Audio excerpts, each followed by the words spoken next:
Hello, everybody. Welcome back to my channel, and thank you for joining me for another true crime video. On April 27th, 2024, the body of 30-year-old Myrtle Beach resident Micah Miller was found deep in Lumber River State Park in Orem, North Carolina.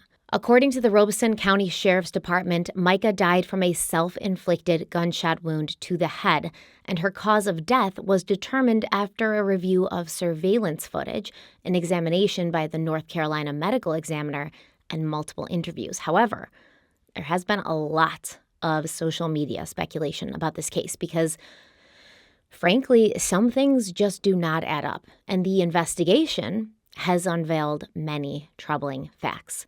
Micah's death came just days after she told the police that she was in fear for her life after she found a GPS tracker in her car and razor blades in her tires, items she believed her husband, Pastor John Paul Miller, had placed there in an attempt to harass and intimidate her. At the time of her death, Micah had been in the process of seeking a divorce from her husband, who has not been named as a suspect in connection with her death, I have to say that, but who has been the subject of scrutiny as skeleton after skeleton is pulled from his closet during the probe into Micah's untimely death. Now, this is a case that everyone is talking about because it's not black and white, and every day new information is revealed that blurs the lines of truth and theory even further. And that's why it's taken me so long to talk about this case. I haven't been out there having a great time, not working. I have been deep into Micah's case for weeks, and it's a little insane because I know that a lot of people are putting videos out about Micah's case as the information comes, but I like to have everything organized. I like everything to be chronological. It's just easier for my brain that way, and honestly, I think it's easier for everyone's brain that way. So at this point, I have put together as much as I can. This is going to be in 2 parts. Now, I haven't recorded the second part yet, although I have most of it written, but I am kind of holding off on recording that part because the family of Micah Miller is giving a press conference today as we speak. This is Wednesday, June 5th. They're giving a press conference around 2 p.m., so I'm kind of holding off recording that video. But as soon as that press conference happens, and any more information comes out, like I said, every single day, more information comes out. And not just a little bit, like monumental stuff, just things that change the landscape of the case. That stuff's coming out almost every single day. It's kind of bananas. And I have a feeling that we haven't even scratched the surface of what's hiding beneath Micah Miller, JP Miller, and Solid Rock Church. So ever since Micah's body was found in that park in North Carolina, her family has been demanding justice, especially Micah's sister, Sierra, who has accused John Paul Miller of abusing Micah in court documents. Sierra has also said that Micah told her before her death that if anything ever happened to her, that Sierra should know and tell people that Micah would never take her own life. Micah was concerned that when she filed for divorce, she would never actually see the culmination of that divorce. And she actually said to her sister that she was worried, afraid for her life, and that she had this sort of premonition that she might end up with a bullet in her head. And if that happened, that Sierra should know Micah did not do it to herself. So we have a lot to talk about today. We really do, a lot. But before we dive in, let's have a word from the sponsor of today's video, MeUndies. So I have recently gone into major decluttering mode, keeping only what brings me joy and all that jazz. I'm not super good at it. I'm learning, I'm growing, but I'm trying. What I will say, though, is my underwear drawer was the most chaotic part of my house that I had to declutter, and I just don't understand why. I think it's because we use underwear and we wear them, and unless they're like falling apart, we don't get rid of them because they're underwear, right? They go under our clothes. Nobody really sees them. Who cares if they're a little worn out? Who cares if they don't fit properly? Who cares if they're not all that comfortable? They're underwear. And when I tell you in my underwear drawer, I've got all different sizes, all different brands, some underwear that fit, some that don't, some that haven't for years, some I've held on to, and I don't even know why, because they've seen better days. And that's where MeUndies comes in, because MeUndies is all about one thing: making the best basics in town so you can feel and be your absolute best. That whole feeling good thing, they're very serious about it, because when you feel good, you can do anything. You can make a statement, you can make a difference, you can make nice, make a move, make some noise. The basics are designed for comfort, energized by creativity, and made for your self-expression. From all black classics to fun and expressive prints, MeUndies has a look for everyone, and they come in sizes extra small to 4XL, guaranteeing a flattering cut for every body.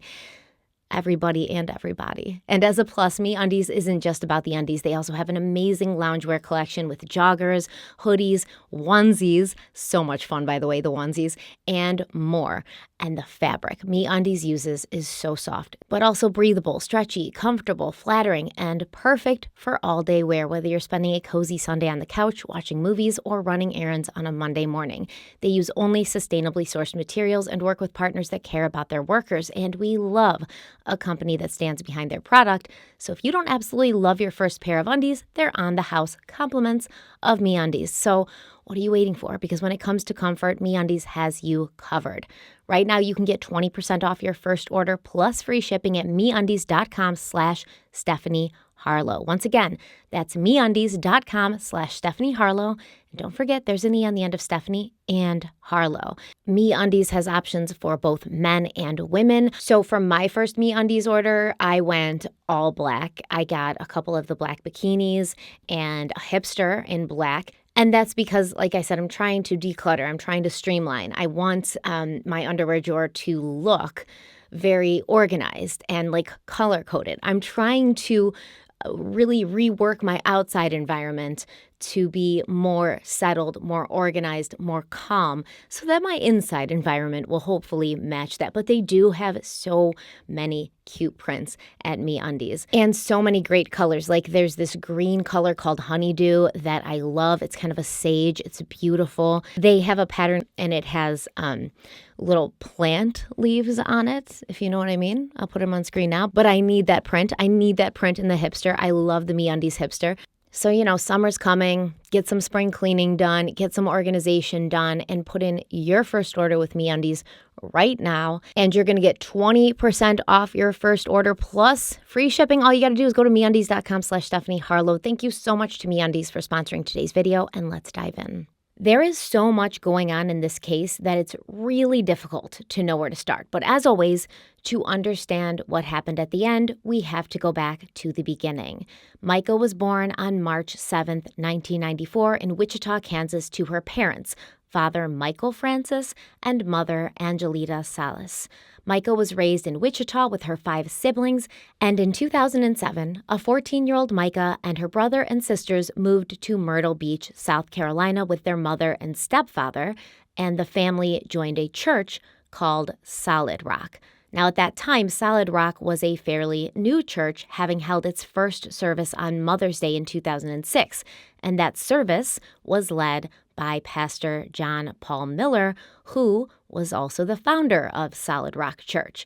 Now, according to the church website, quote, his first sermon was only 6 minutes long because he only knew one scripture. His first congregation was his family, a few friends, and several former drug-related acquaintances, end quote. Now, remember, I said that when Mica moved to Myrtle Beach, she was 14 years old. And that is how old she was when she began attending youth group at Solid Rock, where JP Miller was her youth pastor. And according to sources, the two became fast and close friends, even though JP was 14 years older than Mica and had been married to his wife Allison for 7 years by then. Mica will later make claims that JP began grooming her at that time, but we're going to discuss that further later on. In fact, it's probably going to be sprinkled amongst these two videos about Mica Miller. So in 2012, when Mica was 18, she married another church member, Jeremy Diaz. Now, not only was Jeremy very active in church affairs, being in charge of the sports ministry program as well as the Sunday morning breakfast, but he was reportedly JP Miller's best friend and right-hand man. Not only that, but JP Miller would officiate the wedding between Mica and Jeremy. Kiss your bride!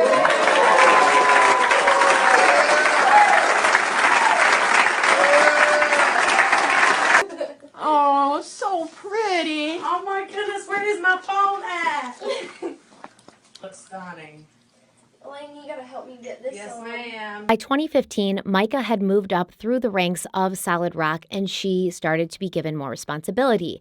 She was on the media team. She did a lot of singing and performing during church services with the church band. She was in charge of landscaping, and she even began acting as a personal secretary to Pastor JP Miller, as well as babysitting his 5 children. So all of this put Micah and JP in very close proximity to each other. And according to a source close to those involved, which would be Micah, JP, Jeremy, and Allison, it seems that this was the way JP wanted it. He wanted Micah very close. This anonymous source said, quote, "He had a way of taking over someone else's mind. Micah and Jeremy would spend a lot of time at Miller's house with Allie and JP, rehearsing the music for the church. It seemed kind of suspicious that they would always be hanging out, always together. He always had them around. It was like JP did it underhandedly to subliminally get into her mind," end quote. Here are Micah's sister Sierra and Micah's father Michael giving some more insight into these strange dynamics. There are these allegations that he groomed her. What do we mean by that? He had his sights set on her from a very young age. I would guess probably 14 years old, 14 or 15 when we first came to the church. And he made sure that he kept her exactly where he wanted her to the point of who she married, what job she picked up after she was, 18. He got her married, and then he made her his secretary and his babysitter and his let's go to lunch person, and oh, you're so beautiful. And then when she was married, same thing, best friends with her husband, her previous husband, and manipulated the situation where he could have him doing something because he was his right-hand man, and then spend time with Micah alone. Which is very inappropriate. And to be clear about that, are you alleging that he engaged in criminal contact with Micah? And if so, again, my understanding is there's no time bar in South Carolina to bring charges. Is this something that you're speaking with about authorities with? I don't think he physically had a relationship with her until after she had already been married to Jeremy. So allegedly, in 2015, Micah and JP were caught in a sexual act together, and both of their respective spouses filed for divorce that same year. Jeremy filed on the grounds that the marriage was irreparably broken, and Allison Miller stated, quote, "Our separation was a result of my discovering that the defendant was having an affair with the praise and worship leader in our church, who was also the weekly babysitter of our 4 children and the wife of his best friend," end quote. So that quote actually came from an affidavit which was filed in June of 2017, and there's more to be discovered in this document. Allison stated that JP moved out of the marital home on June 29th of 2015, and this was the very same day Micah moved out of the home she shared with her husband Jeremy. These documents also allege that JP confessed not only to his wife Allison, but to other members of his church that he'd had sexual encounters with young women from the church who were under the age of 16.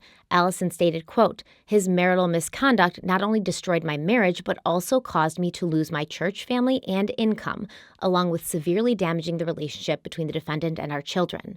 I agreed to work with the defendant to reach an agreement on resolving the issues of our marriage and not seek an adultery divorce as an attempt to prevent him from further damage in his career as a church pastor," end quote. But even though JP was responsible for the marriage coming to an end, he didn't seem to want to be cooperative in making that end easier on anyone. Allison and JP Miller had originally signed a divorce agreement in which it was stated that JP would pay his wife $1,200 a month in child support and $1,100 a month in alimony. And JP told Allison that she and their children would be able to remain in the family home until the youngest of the 4 turned 18. But then JP only made one of his monthly payments before claiming he was financially strapped and could no longer afford to pay the court-ordered amount. Not long after this, JP showed up in court in a wheelchair, claiming he had fallen out of a tree and broken his leg. According to Allison, JP had been manipulating his income from the church, and she stated that she didn't understand how her ex-husband was making less than he had been when they were married, even though the church had only grown and improved since then. Allison claimed that JP had purchased a boat, a motorcycle, and a golf cart, and she said, quote, "I do not understand how he can have these things but not afford to pay alimony," end quote. Valid question, Allison. Now, reportedly during their separation, Allison contacted the police multiple times in regards to JP. Starting in March of 2016, the Horry County Police Department documented multiple incidents involving ongoing allegations of harassment.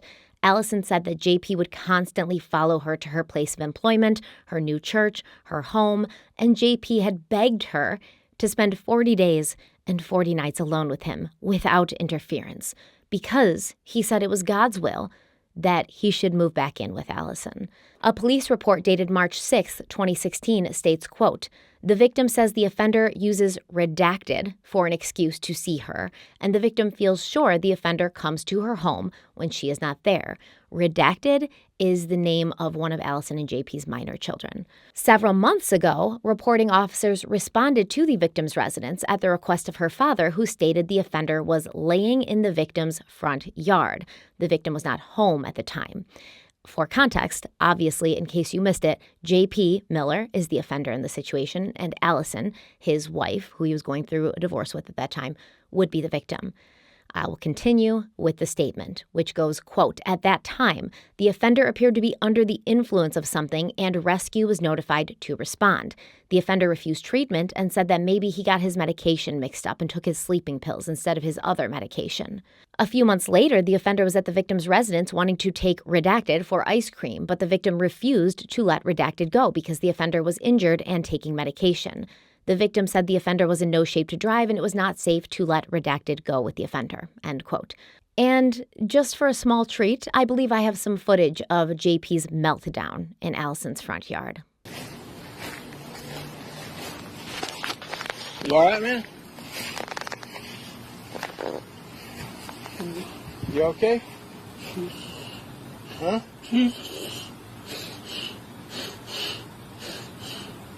You okay? What's the matter? Huh? What's the matter?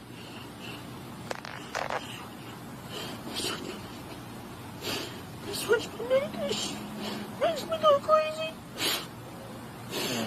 Is somebody helping you? I think Mark's coming to get me. Oh, okay. I thought I was going to see Jesus. Okay. But you got Mark coming? Somebody called him, I think. Okay. I feel like he has survived me. I can't So- go to see Jesus. Because he had spiked me everywhere. Is your medication something they gave you? Yes, I'm a drug. Yeah. You do some new doses or something. You want me to make sure Mark's coming? Yeah, all I know is find out whether the phone's on me. I don't know. But somebody's called him, right? Yeah, the lady across the street called. Okay. All right. You know what the ants? Huh? The ants fight me. There's ants all over me. Feels like there's ants on you? There's no ants on you, though. It's just, maybe that's how you feel, but there's none on you. There's none on the grass.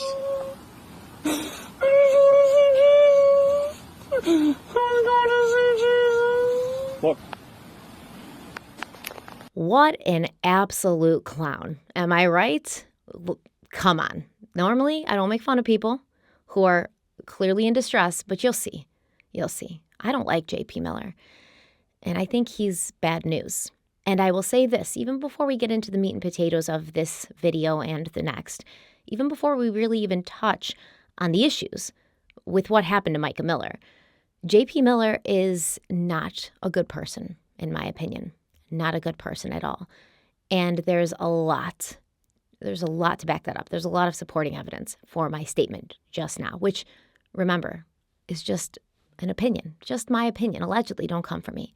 So JP's then wife, Allison, also told responding police officers that when JP had left the marital home, he had moved into a residence across the pond from her house, and this allowed him to monitor her movements and continue harassing her. He would repeatedly call and text her, and in these messages, JP would basically insinuate that he could see Allison coming and going and see what she was doing, see when she had company, etc. According to First News, quote, the only thing partially blocking John Paul's view of Allison's house was a magnolia tree owned by the Homeowners Association. Allison told police she had seen a white substance on the ground surrounding the trunk of this tree and that she believed John Paul was trying to kill the tree with salt. According to Allison, she'd seen him use this technique to kill trees on church property, end quote. Why you would want to kill trees? That's a whole nother conversation, by the way, okay? I can see cutting down a tree that's dead. It might fall on your house or fall and hurt someone. Why in the world would you ever want to kill a live tree that's growing and thriving and flourishing? Why would you do that? Okay, right there. I know you're a psychopath. Allegedly, don't come for me. Just kidding. So the police report continues on saying that Allison had placed a video surveillance system on her property, and she was going to talk to her manager at work as well as the pastor of her new church and have them issue a trespass notice. So basically, JP wouldn't be allowed to come near her place of work or her place of worship. 3 months after this, Allison called the police again, claiming that JP had been shining a green laser into her house from his house, and she had this behavior on video. And listen, we're going to see these same patterns with JP Miller repeat themselves with Mica. Allison had a lot to say about her husband, JP, including claims that he was addicted to pornography and sex workers. She said, quote, our marriage and my husband's career were less than stable at the time because at the time my husband's affair was discovered, he had previously admitted to both me and our congregation that he had an addiction to prostitution. When the defendant's affair was discovered, the church leaders demanded that the defendant seek counseling for sexual addiction. When he refused, the majority of our church left the congregation, end quote. And apparently this is when JP started going out and almost like enlisting people to come into the church, like going out and recruiting them, kind of like Charles Manson did in the Haight-Ashbury district in San Francisco when he got out of prison and then started his cult. I'm not saying they're the same. I'm just saying like kind of like that. So JP did end up taking a break from preaching, as is indicated in this letter that he addressed to his congregation. But he made it clear that he was not going to go quietly into that dark night. He would be back, because, once again, that was God's will. The letter said, quote, dear friends, it's funny how the last series I preached was on tests, trials, and attacks. I can honestly say that I need to re-listen to my own sermons. Though Solid Rock is going through a big trial, there is light at the end of the tunnel. I failed the test. I repented. I am and will for years to come remain faithful in counseling and have more accountability than ever. I sinned and disappointed you. I wish I could please everyone who remains upset by paying for my sin, but I can't. I cannot atone for what happened. The consequences of my actions are far more horrific than you could imagine, but I am not going to turn my back on God. God has given me a gift. He has anointed me to speak His word in a way that draws people closer to Jesus. Just because I failed the test doesn't mean that I'm going to turn my back on God and stop using that gift, end quote. And what he's talking about when he says he made a mistake and he wishes he could repent for it, I don't believe he's talking about the allegations that he's had sexual interaction with minors. I don't believe he's talking about the allegations that he has an addiction to sex workers. I think he's referring to his affair with Mica and the breakdown of his marriage and his family. Now, there's more, a lot more in JP's past that shows he has trouble accepting accountability for his actions. Things that clearly show his narcissism and entitlement. But we are going to talk about all of that. So after their marriages ended, and despite the scandal they had caused in the church with their actions, JP and Mica got married in 2017.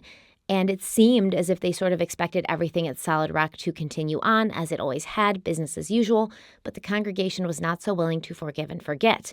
A member of the congregation said, quote, once everyone found out he lied to our faces, we confronted him, and he sat there and denied it to our faces. He said he was just friends with Mica, and that was it. The majority of the church left the congregation after that, and we were shocked when we saw him with Mica, and then they got engaged. They got married, and it destroyed people's lives. He had her wrapped around his little finger. She would jump even when she was married to Jeremy. He did it in such a sneaky way, and she was just a sweet person. He's a very good talker, and good at getting people to do things for him, but I saw red flags. Jeremy and Micah had just bought a house, and it tore the whole thing apart. At first, Jeremy carried on going to church because he just loves God and wanted to support the cause, but eventually he did stop going.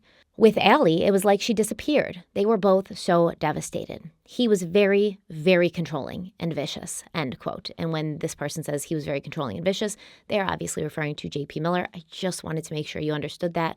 They were not referring to Jeremy Diaz, who's Micah's first husband, her ex-husband, who appears to be, as far as I can tell, a very sweet young man.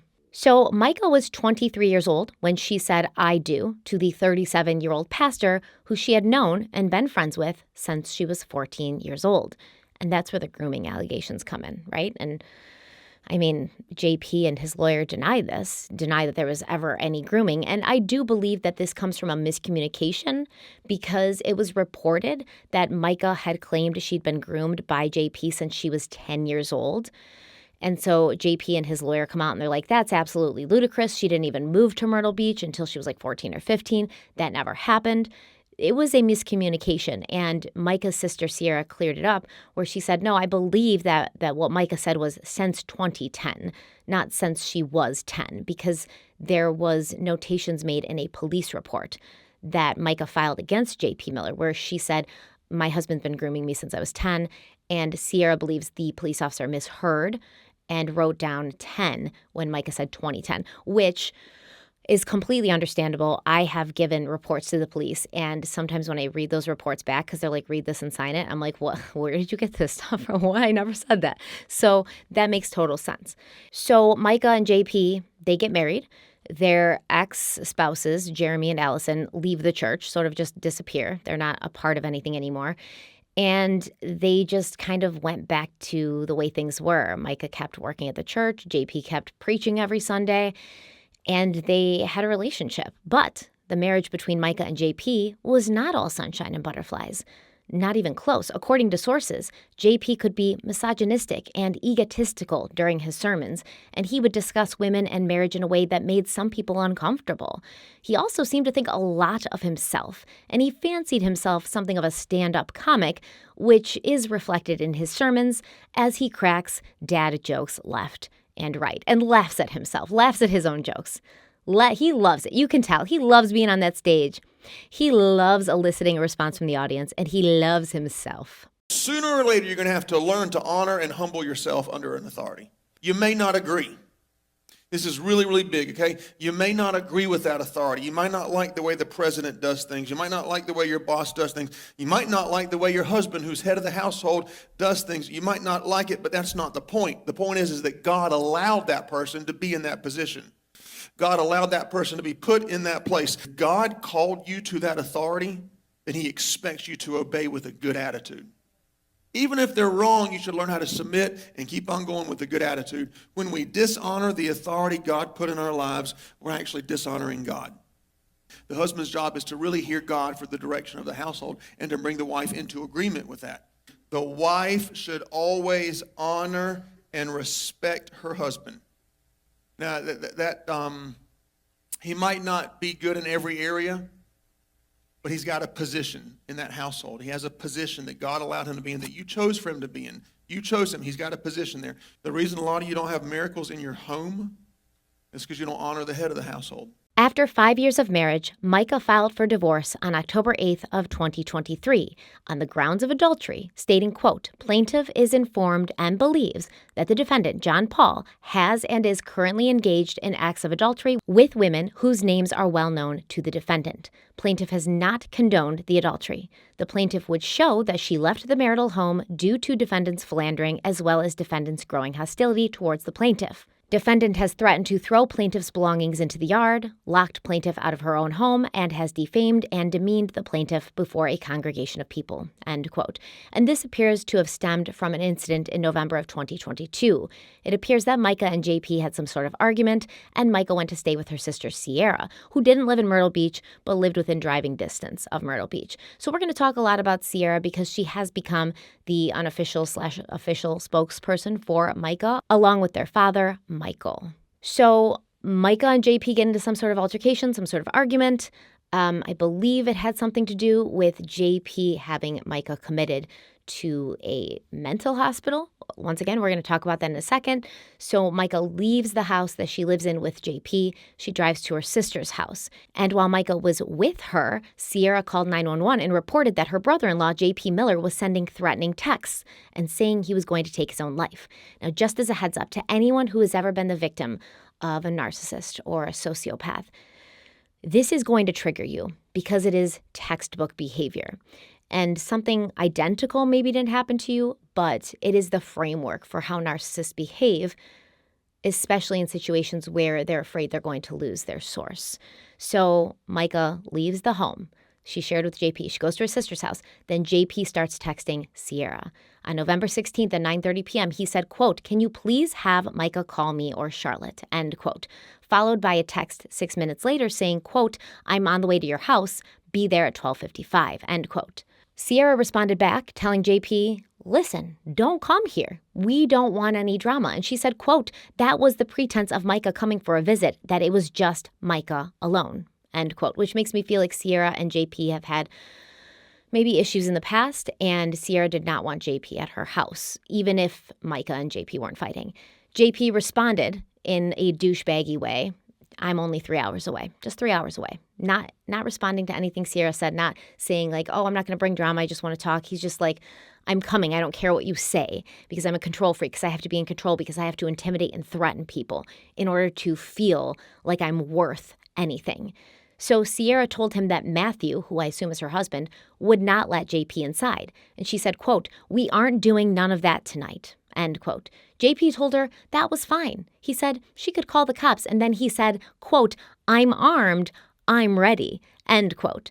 Rightfully so, Sierra responded and asked JP, "Armed?" question mark. JP responded saying, quote, "Mica can fix all of this." Sierra wrote back, quote, "This doesn't help anything. Threats and intimidation only make matters worse," end quote. JP told Sierra that he didn't care. And then he texted snarkily, "Driving, can't text. Thanks." See what I mean? If you've ever been the victim or the target of a narcissist, how these things would trigger you, because you know exactly what I'm talking about. The way that they communicate, the way they correspond, the way they text. So Sierra wrote back, quote, "If you come here, the cops will be here waiting. If you stay home, they don't need to be involved.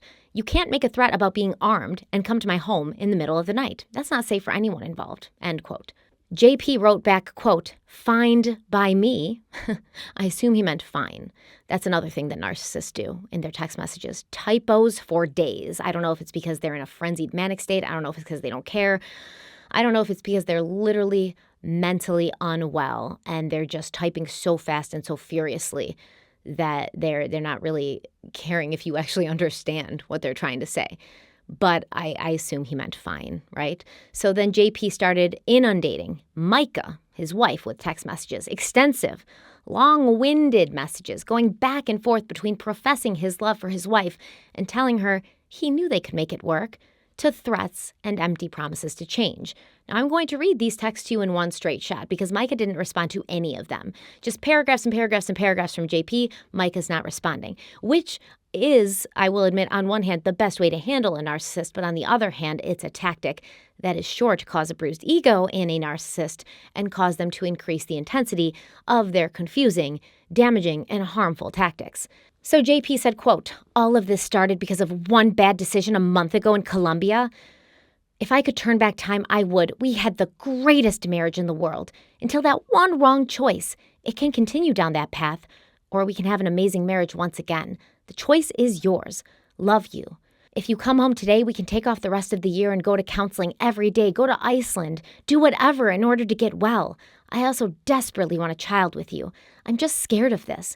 This is the only reason I wouldn't. I'm scared of divorce or putting the child through things like this when you leave and aren't willing to do whatever it takes," end quote. This pisses me off so much because I've been on the receiving end of messages like this and they're all the same. It's like these people learn from the same textbook. And once you see the pattern of manipulation and abuse, of gaslighting, of just this complete campaign to push you off balance and keep you there, you can't unsee it. First of all, the most important thing to a narcissist is control, gaining and maintaining control over those in his life. And he'll do anything and everything to achieve his goal. the choice is yours tactic is especially infuriating because we know that it was JP who messed up, who lost the trust of his wife, who was no longer able to make her feel safe with him in their relationship. Whatever he's talking about, one wrong thing that happened, why does our marriage have to end because of this one wrong thing that happened? It's like these narcissists don't understand because they actually don't, because they don't have empathy. That one wrong thing is all it takes if that thing is wrong enough. If suddenly, especially as a woman, you no longer feel safe with your partner, you no longer can trust them, you no longer feel you can be vulnerable around them, that one wrong choice, it's more than enough to completely drive this whole relationship, this whole marriage to a halt. So it was JP who messed up, who failed to, keep Micah's trust, who failed to make her feel safe with him in their relationship, and yet the choice is hers. The problem is hers to fix. He's there. He's willing to work things out. He's willing to do whatever it takes. And narcissists love to say things like this because it places them in the position of not only being the victim, even if they were the ones who did something wrong, but also in the position of the good and moral person in the relationship. I think they believe it makes them look more mentally well because they're trying to mend fences. They're trying to fix things, but when you've been abusive to your partner and your partner doesn't want to fix things because they know that you'll do it again and they're genuinely afraid of you, you're not the good guy. You're not the good guy. And then we've got the future faking with these grand promises, right? We can go to therapy every day. We can go to Iceland. We can travel on a spaceship and see Mars like you've always wanted to. We can write our initials in the constellations of the Milky Way. The goal here is not to fix the marriage. The goal here is not to make amends for mistakes made. The goal is to get Micah back home, back under his control, and back into the cycle of abuse where he can continue to gaslight her, confuse her, and keep her off balance to the point where she no longer trusts herself, and she does begin to question if maybe she is actually the problem. Now, when Micah did not respond to the bargaining and pleading, JP went back into threats, manipulation, and guilt, more well-known tactics of a narcissist. He said, quote, "My blood is on you, and my kids will know. I couldn't take it without you. All you had to do was come home to me, but you wouldn't do it. I'm done. All you had to do was love me enough to drive home to me. But you don't even care that much about me. I love you. I'm sorry. Tell Sierra I'm sorry." End quote. So at that point, JP was threatening to take his own life, and this, once again, is a common tactic. Prove to me you love me. Don't let me do this. Feel bad for me. They never end up actually going through with it, by the way. It's just another way of getting their control back because they know you're a good person. They know you care about them. So for me, with my narcissist, this would happen when I'd been trapped in a circular conversation for hours and I would shut down. I didn't want to talk anymore. I couldn't even talk anymore. Didn't even know which way was up. So in order to keep me talking, in order to keep me chasing, my narcissist would jump in his car, rev the engine, and then say he was going to drive off a bridge. The first few times it worked because I did care, because I did love him, because I'm a human. But I figured out pretty quickly it was just a tactic of manipulation and control. JP didn't end up driving to Sierra's that night. Also another tactic of manipulation and control. He probably never planned to drive to Sierra's that night. He just wanted to scare them. He wanted to make them all worry. He wanted to get them all up in arms. No, instead, JP stayed home and threw a little baby bitch boy fit and started loading Micah's stuff into his truck. Now, Micah called the police and asked them to do a welfare check on JP because she was obviously concerned. And JP's telling her, you don't love me, you don't care about me. But no, this is proof that she actually did, in spite of herself, in spite of him, care about him and love him. Now I have proof that JP didn't care that she was concerned and that she did love him and that she did care about him. And all he wanted was for Micah to return home so he could throw her back into the circus. Because he said in a text to her sister, quote, "Fucking bitch tried to get me arrested. Every single piece of everything Micah owns or has any part of is in the back of my truck. Ask her where she wants it. 2 options, on the outskirts of your property or the trash/Goodwill," end quote. This is something else that they do. They tell you how it's going to go because this gives them the perception of some element of control. Here are the options. This is how it's going to go down. The choice is yours, but I've given you the choices, so really, the choice is mine. He continues saying, quote, "There's nothing left inside of the house that has any attachment to her. 20 large garbage bags full, and she can choose where she wants it if she calls me. If it's not at your place, it's gone," end quote. This was at 1:11 a.m. And once again, you see this. Maybe he did pack her stuff up. Maybe he did put it in the back of his truck. But he did it not because he wanted her to leave. He didn't want Micah to leave. He did not want Micah to be out of the family home. He wanted her there. He wanted her to contact him because he knew if she responded, if she called him, he would be able to get her back under his sway. He'd be able to say whatever it took because he'd done it before. So he knew it worked. He was just going to follow that same pattern. So the following day at 8:04 a.m., JP switched his tactics up. All of a sudden, he was meek, mild, apologetic.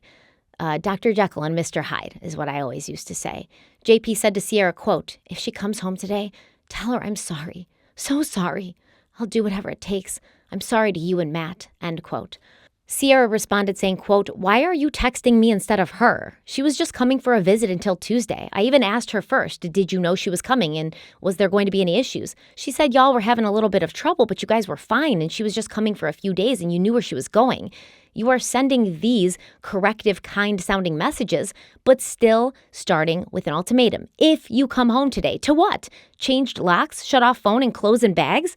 She didn't leave you in her mind. She told everyone she was coming back Tuesday. She told me she just wanted to get away for a few days, Tuesday at the latest. Your brain is playing tricks on you to reach and assume the worst scenarios. It happens to us all, but you have to be able to control yourself or y'all will never move past these hard days. They will just get worse and worse each time," end quote. And Sierra is absolutely right about everything she said in this message. She calls out his manipulation techniques. She says, you're still giving us an ultimatum. You're giving her an ultimatum, even though you're pretending to be nice. Sierra tells JP that if there are issues, his behavior that he's doing in these past few days, that's not going to make them better. And she tells him he has to learn to control himself emotionally, to regulate himself emotionally, and not let himself spiral. Now, I've said the same thing many times, and they always reply like, yeah, I know, you're right. But they don't know, and they don't think you're right, and they won't change. So JP replied to Sierra saying, quote, "Biblically, when your spouse needs you, nothing else should come before that. Thank you for being kind to me in spite of my craziness. Please show her the texts," end quote. Nothing should come before the spouse, biblically. Even if your spouse is an asshole, even if he hurts you, even if he abuses you, even if he brainwashes you and gets inside your brain with steel-toed boots and starts kicking around in there with no care in the world, you should be there for him when he needs you, okay? Because he's a baby bitch boy. So Sierra tells JP that if he unblocks Mica, he can tell her himself. And JP replies, quote, "Tell her we could go to our Asheville vacation. That's already paid for. If she comes home, it starts tomorrow morning. If she will come home today and we go on our $3,000 vacation, that's already paid for. I have a list of how we can make our marriage amazing and all will be okay. Tell her that her phone will be back on in 30 minutes. 5 years ago, us, Mark/K, Dan/Erica, all got married the same month. Now all of us are going through a divorce in the same month. If she actually cares, she will do exactly what God wants and do whatever it takes to make it work." Now, this part of the text message is confusing because JP sort of switches. He switches the narrator. He is no longer talking to Sierra. He's now talking to Mica, but still in the text to Sierra, if that makes sense. So he goes on and says, "You will. I'll allow you to completely destroy me, continue to hurt me, and when I'm hurt, you leave, but I'll still beg for you back and do whatever it takes if you will come home. This Asheville trip could change everything. You'll never find another man who loves you enough to do whatever it takes." Whew, I'm triggered. "After you treat him the way you treated me," end quote. And then JP asks Allison, "Are you showing her this?" Like I said, these were hard to read. I felt enraged when I first saw them. And I do again as I sit here in front of you reading them out loud. If Mica actually cared, she would do whatever it takes. She would do what God wants her to do, even though God's speaking through JP, conveniently. And she should do that. She should do whatever it takes because she's so difficult to deal with. She's lucky JP loves her as much as he does because anyone else would have jumped ship by now. She's lucky that she has someone like JP who will do whatever it takes. She'll never find someone who loves her as much or who will put up with her nonsense. I heard this so many times. Sometimes during fights, sometimes just an everyday casual conversation posed as a joke. Anything to let me know how hard it was to love me and to prove how lucky I was that I had a man who loved me anyways, even though I was just difficult and a complete basket case and so hard to deal with. And each time I tried to leave, I was told that I would die alone. I would die alone. No one was ever going to want to be with me again. I was going to die alone. If I stayed, he would be there with me on my deathbed, holding my hand, in sickness and in health.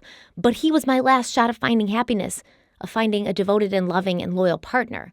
If I walked away from him, that was it. I just die alone and sad. The worst part, I believed him for a long time. I believed that dying alone was worse than dying at the side of someone who never actually loved me.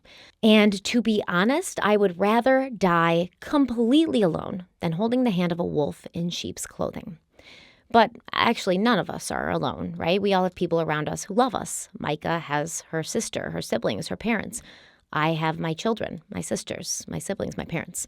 So it is a very manipulative thing, though, and it does sort of get to you. It gets into your head because it's a fear. It's fear. They prey on your fears and your vulnerabilities, which they convince you to tell them about, by the way, because that's how you show that you want to be intimate with them. You have to open up and tell them all about everything you're afraid of and be vulnerable with them so that they can use it against you later to scare you and manipulate you and control you. Now, apparently, Mica understood this as well by this point. She felt the same way. She had to get out. And so she filed for divorce in October of 2023. But that divorce filing was dismissed on February 13th, 2024. Now, I'm not sure exactly what happened. I don't think Mica moved back in with JP. I don't think she was trying to work things out with him.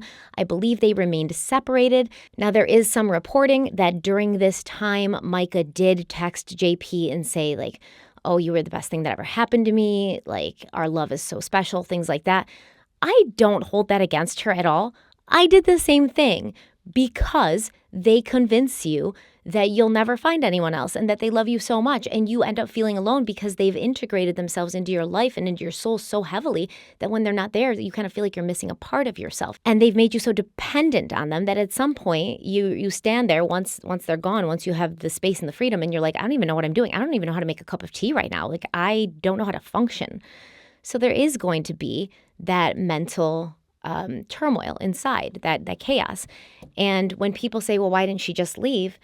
You're lucky that you can say that. And you've never been in a position where you were with somebody like JP Miller and there really didn't seem to be a way out. There didn't seem to be like one path that was better than the other because it was going to be constant post-separation abuse, and they're going to bring you through the ringer legally, and they're going to get mean, and they're going to do a lot of tactics to make your life hard, to mess with you, to mess with your reputation, to mess with your name, to control the way others see you because they can no longer control you.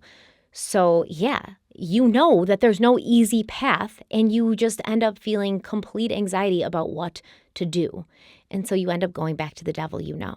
And they say it does take, I think, an average of 7 times to leave an abusive relationship. So that makes sense. But even though Mica, had retracted the divorce, I'm not sure exactly why the divorce was canceled. Mica and JP remained separate. They were not sharing a bed. I don't even believe they were sharing a house. Now, on February 21st, Myrtle Beach police met with Mica at 300 Coastal Grand Circle in response to a stolen vehicle report.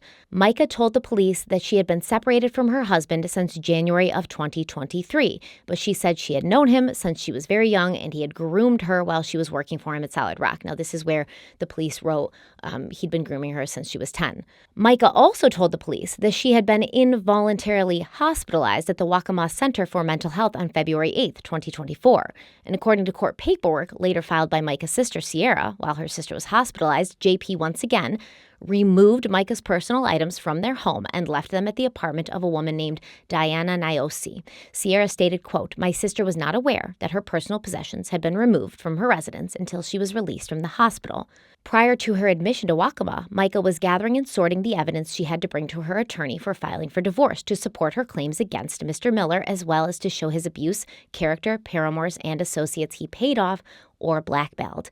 While at the facility, these documents, emails, files, etc. were removed from her phone, personal laptop, vehicle, and purse and never recovered. Further, Mica was unable to access her iCloud account, email, or Facebook profile. Mr. Miller continued using at least one of Mica's accounts, causing any recipient to believe it was Mica's communications." End quote.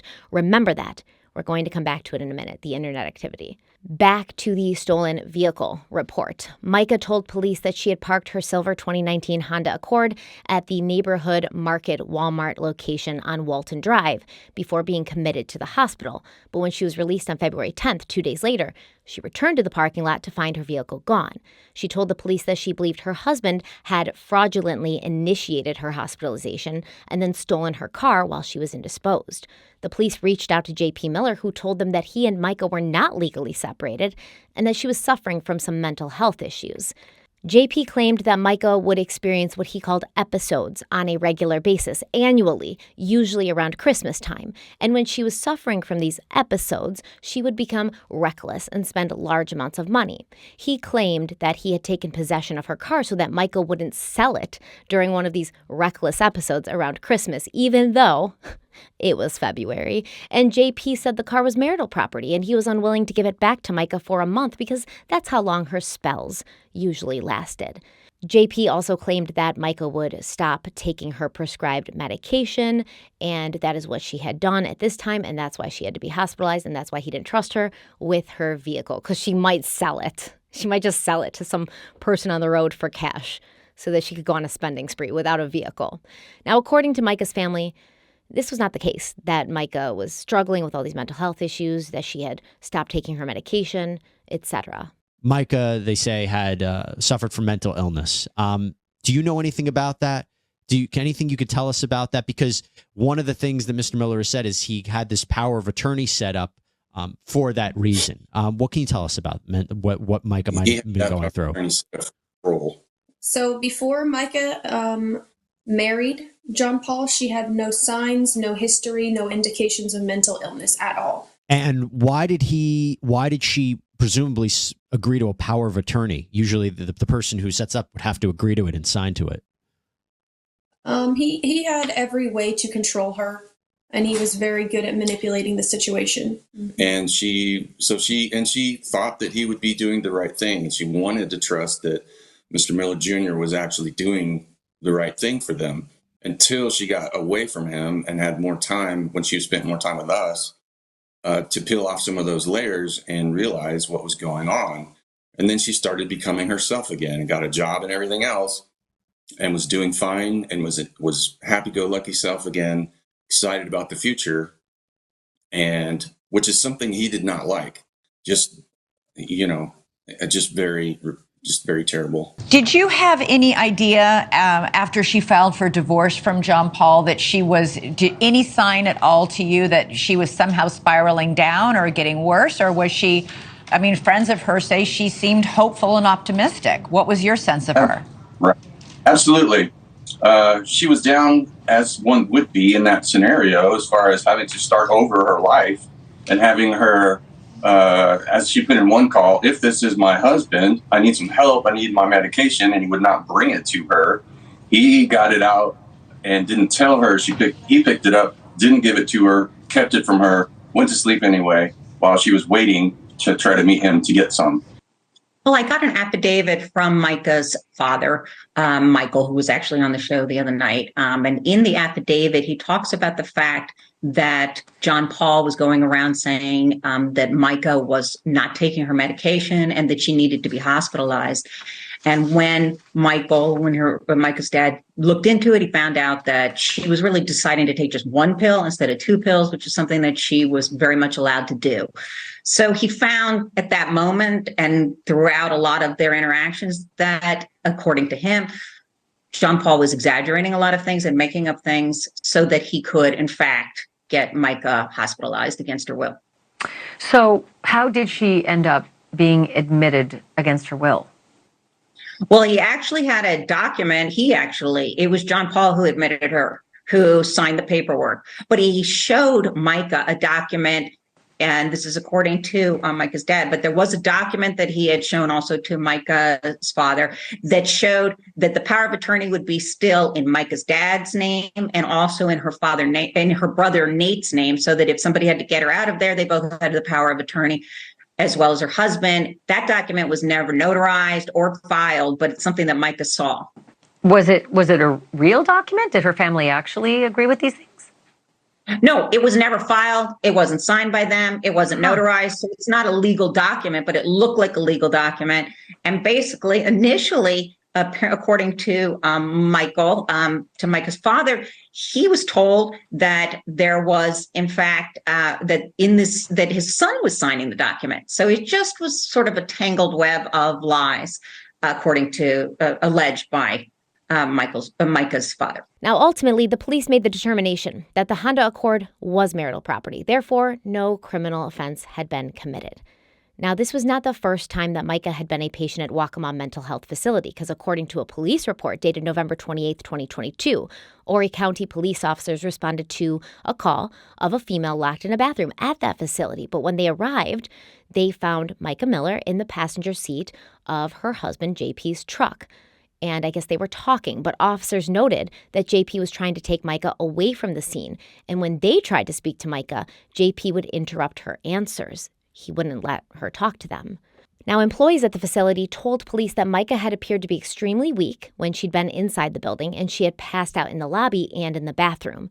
They were concerned that she was under the influence of something. An unnamed female witness told police that she and Mica had gone to the facility to get help for Mica, but then JP pulled up and reportedly would not allow his wife to seek the help that she needed. The woman also told officers that JP had been mentally abusing Mica for an extended period of time by not allowing her to eat, sleep, or even contact her family. This all makes sense. Narcissists hate to let you sleep. They will pick fights with you at 2 o'clock in the morning, a fight you've had 1,000,000 times, but they need to have it then.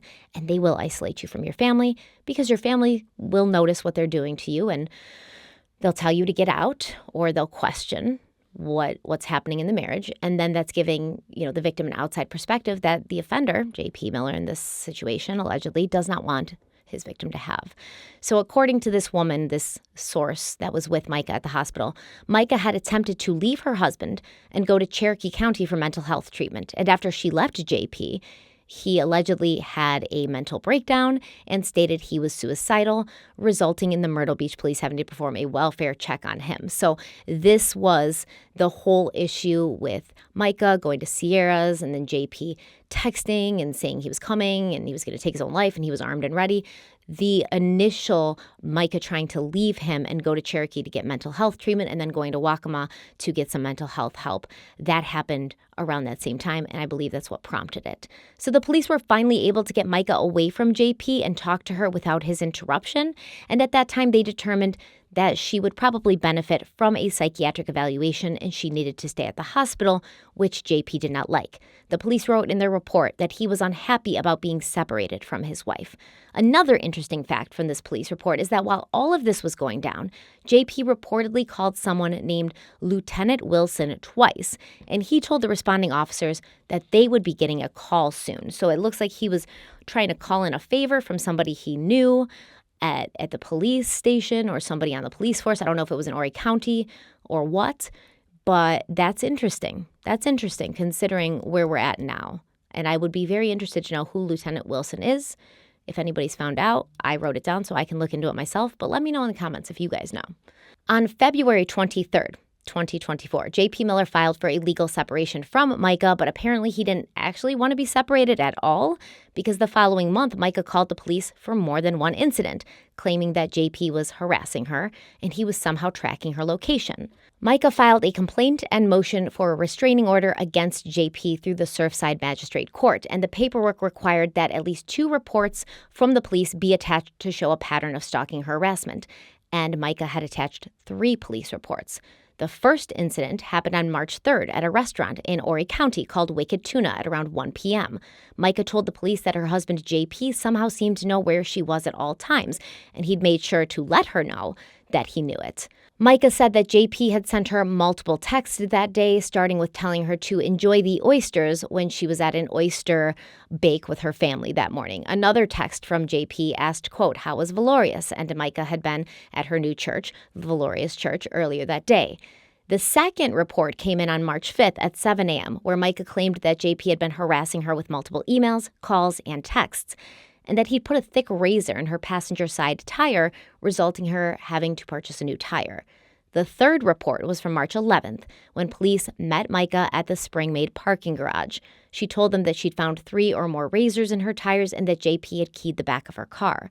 She also told police that she'd found a tracker in her car and a letter accusing her of having an affair with a teenager. Horry County police officer Nick D'Amocantonio wrote in that report, quote, "The victim advised me that she was afraid for her life. While I was out with the victim, she received a no-caller ID call, which ended up being the suspect. The suspect was advised that the victim does not want any further contact, and if he proceeds, then warrants may possibly be written up," end quote. Mica reported that on 2 separate occasions just that day, someone had slashed her tires. Now, she was able to drive home, where she called the police again, and this time the responding officer was Joseph Barrington, who was told that Mica believed her husband, JP Miller, was responsible for the tire damage. Barrington helped Mica change her tire at her residence, but shortly after that, Mica went to a gas station, and she was filling her tank with gasoline when JP showed up at the gas station and tried to talk to her. Mica attempted to record this interaction, but he left before she could. However, after this, Mica went to a dealership to get her tires replaced, and JP showed up again. This time, she did catch him on camera. I'll show you the pictures. Do you want to go to jail? They'll be on Facebook in a few hours. Alrighty, you'll be in jail in a few hours. Walk away. Now, this video, for people that have been watching this is a window into the nightmare that she had been living. She had told the police officer in that police report that day that she was afraid for her life, and we're seeing why. She's telling him to walk away. He's saying he's threatening to post pictures on Facebook. He's presumably tracked her to that location. Now, Mica had called the police again at this point, and Officer D. Camtonio arrived after JP left. But while he was there with Mica, she got a no-caller ID number called to her phone again, and Mica also let the police know that the dealership had found a tracker in her car. So the police officer accompanied Mica to the magistrate's office to help her file her restraining order, and he wrote in the report that as they stood outside the magistrate's office, a white Honda Accord slowly drove by them before speeding up and driving away. And Mica told the police officer that her husband JP was the driver of this car. You also heard JP mention or threaten that he was going to post something online. Once again, we're going to talk about the internet activity. Stay tuned. We're going to come back to that. On March 12, 2024, the legal separation that JP had filed was dismissed without prejudice. And I was confused on why divorce and separation actions kept getting dismissed in this case, so I looked it up, and it seems like dismissing without prejudice means that you or your spouse may file for divorce or a legal separation later on, but why wouldn't you be able to anyways?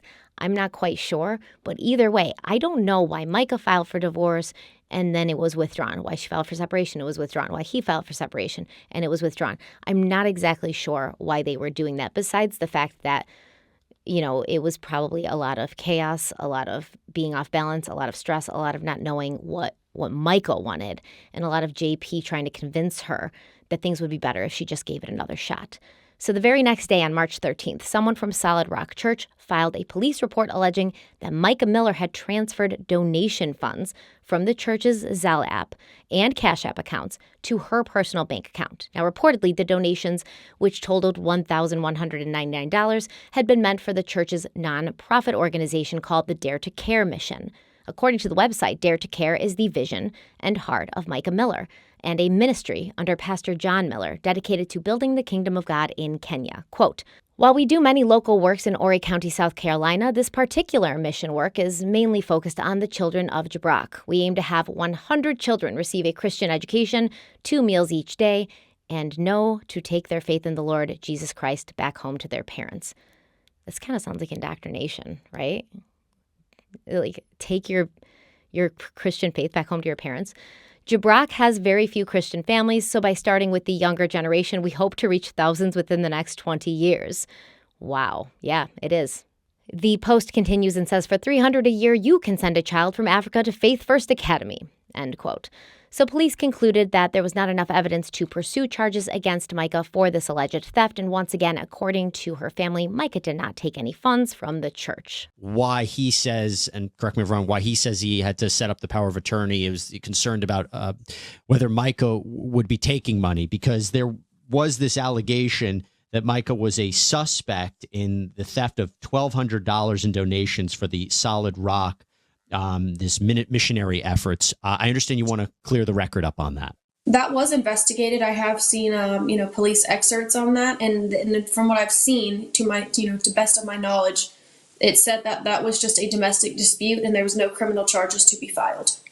Okay, and also, as far as the amount that was mentioned, Mica was having trouble with the websites releasing the money to her from the donations, such as Venmo or stuff like that. Right. They were holding on to those funds, as they do, for like the 3-day period or whatever, gaining interest. And so during that period where the money didn't show up yet, he was accusing her of stealing that money.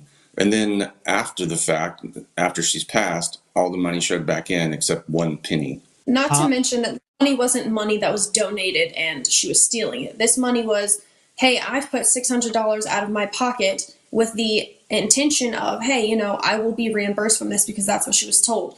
Hey, spend your $600 to purchase, you know, all the donuts that you're using for fundraising. It's a charity. We'll make sure we reimburse you. So it's not even stealing. It's reimbursement for what she's already put into. Now, during her divorce, Mica had retained attorney Regina Ward to represent her. And after Mica's death, Regina revealed that according to the postnuptial agreement set out between her client and JP Miller, quote, Mica shall be entitled to the Africa Missions Dare to Care mission and the bank account at South State Bank, end quote. So Mica must have had enough of being a victim of her husband and his church goonies, his flying monkeys, if you will, even after she'd managed to get away and attempt to start a new life. They keep messing with her. He won't leave her alone. She's sick of it. And on March 22nd, she posted a video on Facebook. She set down her boundaries. She spoke out for herself. And she captioned this video, quote, please share this with anyone struggling with leaving a dangerous situation because they think God will be mad at them. Hashtag abuse awareness, end quote. So today my heart's a little heavy. I've had a lot of women that have reached out to me about situations of abuse. And I just want to tell you what a lot of people have told me lately and reminded me because I think I forgot. I knew, but I pushed it in the back of my head just because of my situation. But you are the bride of Christ. Before anybody else's bride, male or female, it doesn't matter. It doesn't matter what gender you are.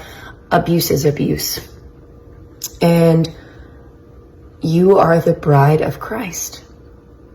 And my Bible says that he took all the abuse you could think of for you so that you didn't have to live that life of slavery and bondage and pain. Jesus took it all for you. So you don't have to stay in a abusive relationship, whether that's sexual, whether that's somebody forcing you to take illegal drugs or alcohol abuse or physical abuse, psychological abuse, making you think that this is all your fault, or you're a bad mom, or you're a bad wife, or you're a bad husband, or you're not giving it your all when you know you are. God hates divorce, but why? According to everybody I've asked and the scriptures that I've found, it's because it hurts people. But does abuse hurt people? How do you think God feels about that? So, I want to remind you, like a bunch of people have been reminding me lately, that I'm God's bride first. And even an earthly spouse who's a good spouse, when they know that their bride is being hurt, just imagine what an earthly spouse does. What do you think your heavenly spouse does when you're the bride of Christ and he sees his bride going through abuse and hurt? What do you think he thinks about that? So, encouragement in all this is you are the bride of Christ first before anybody else's. And he's got you. And he sees you. And he loves you. Okay, so we are now in the month of April of 2024. The same month, Micah Miller would be found dead in a North Carolina park.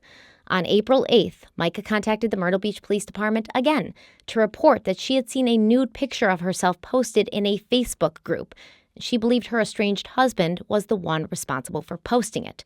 Now, for reference, the Facebook group is called Big Boobs, Nice Curves.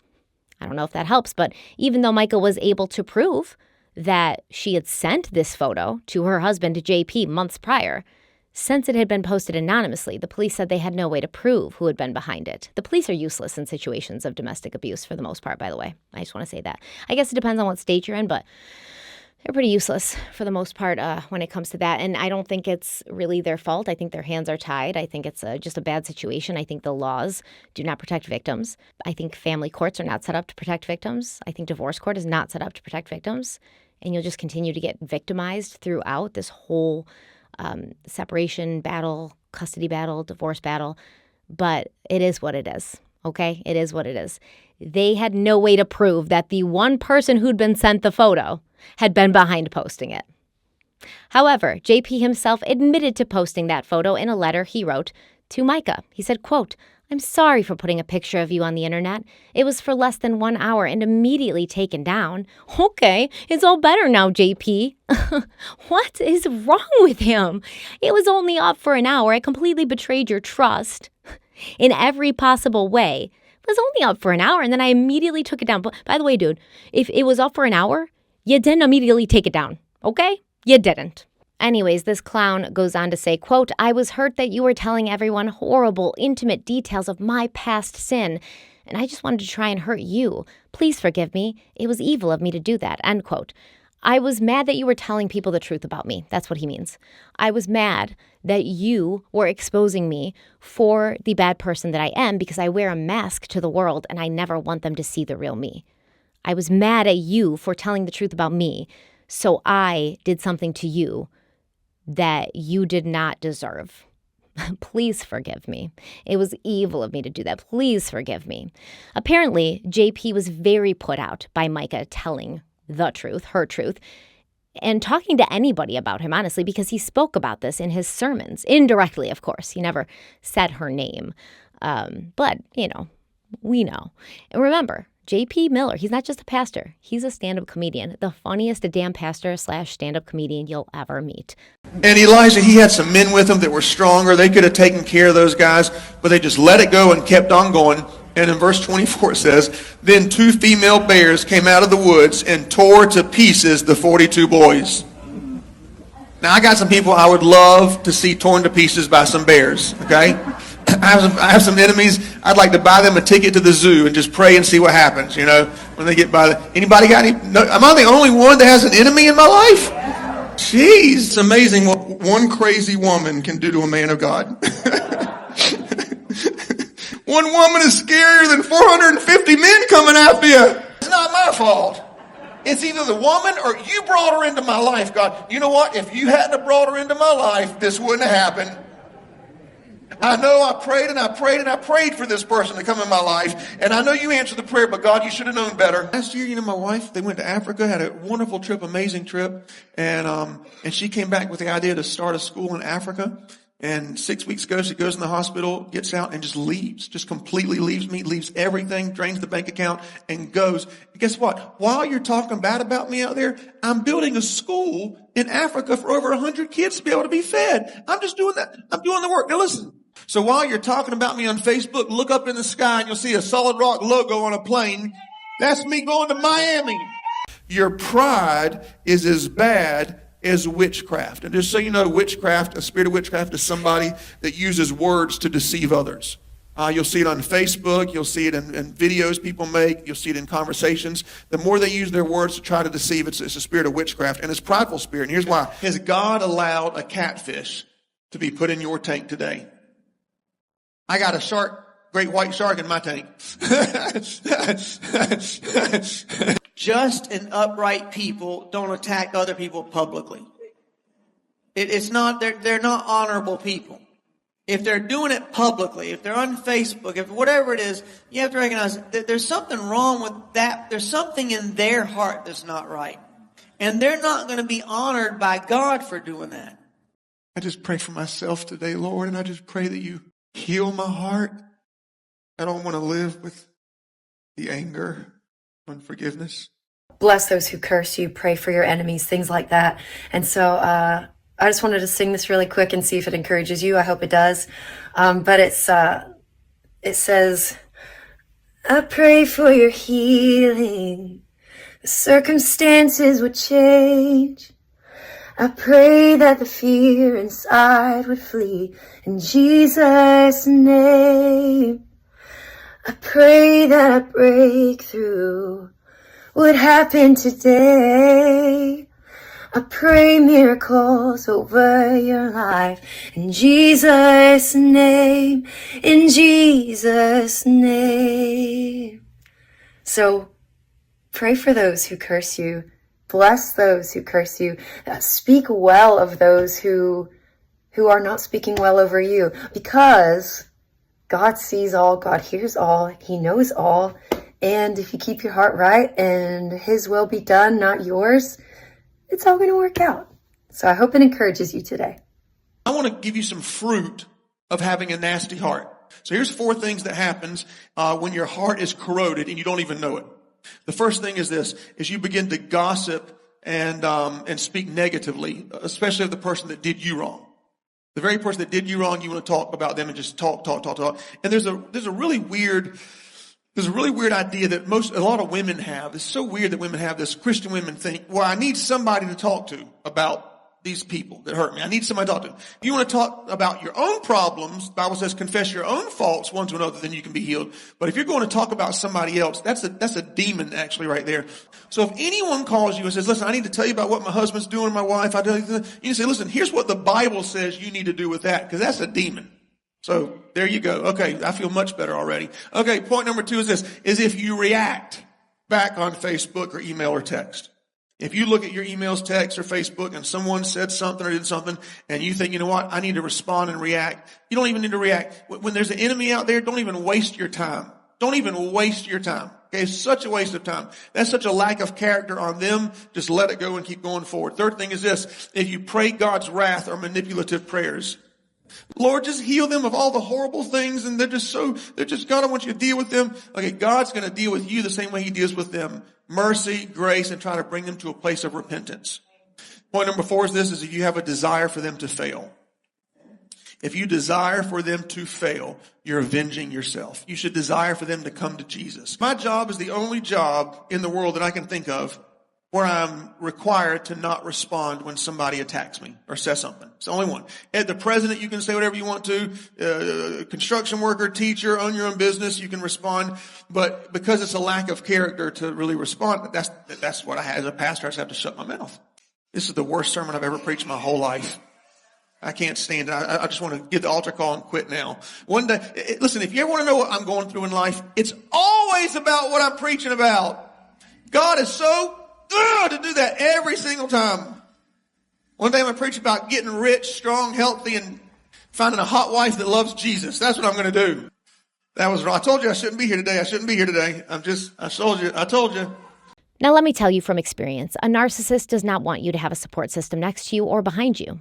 That way, if they do something to you, the narcissist, when they do something to you, you have no one you can trust to talk about it with. And that means no outside perspective, no one there to tell you that what is happening to you at the hands of someone you love and who you thought loved you is wrong and not normal, and you don't deserve it, and you don't have to put up with it.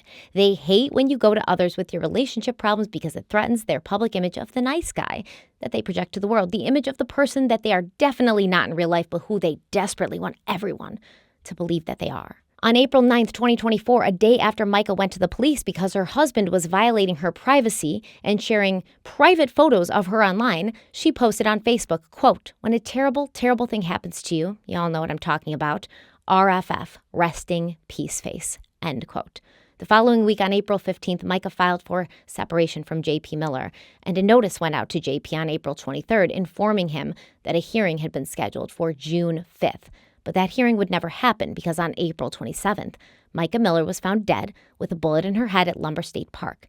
And that is where we're going to pick up next time. And trust me, there's still so much more to talk about, and it gets so much worse. Wait until you hear the sermon JP gave when he announced to his congregation that Mica was dead. Wait until you hear the absolute gross display of drama he exhibited when he spoke about Mica at her Solid Rock Church memorial service. Wait until you hear about JP's checkered past, his weird-ass father, and the activities he gets himself into once his wife is no longer around.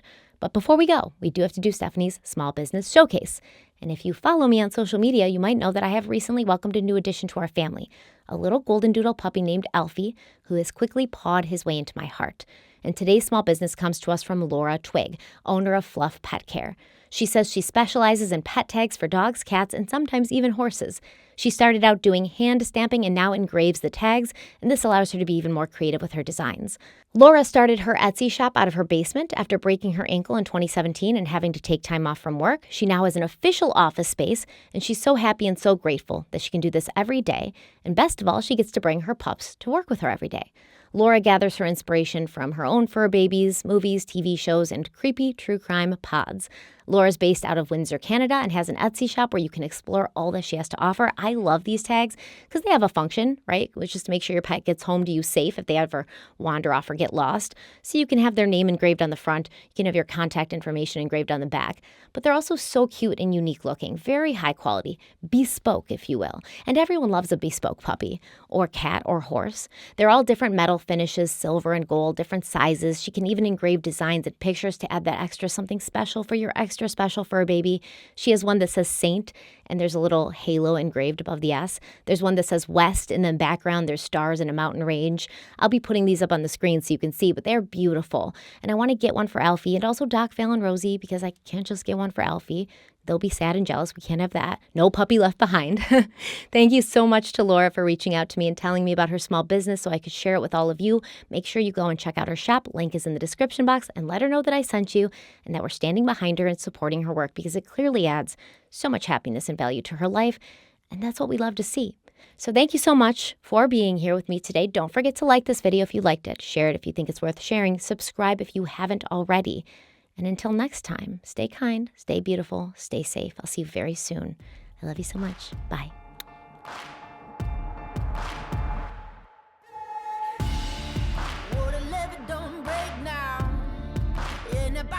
Straight down, and that river runs deep. The mountains get steep, and the voices getting too loud. All these feelings I've buried, it's looking like a cemetery. They're coming back from the grave, calling out my name. Better say a Hail Mary. Well, you don't know how deep it goes until it's getting you slowly. So you got to let it go. I got blood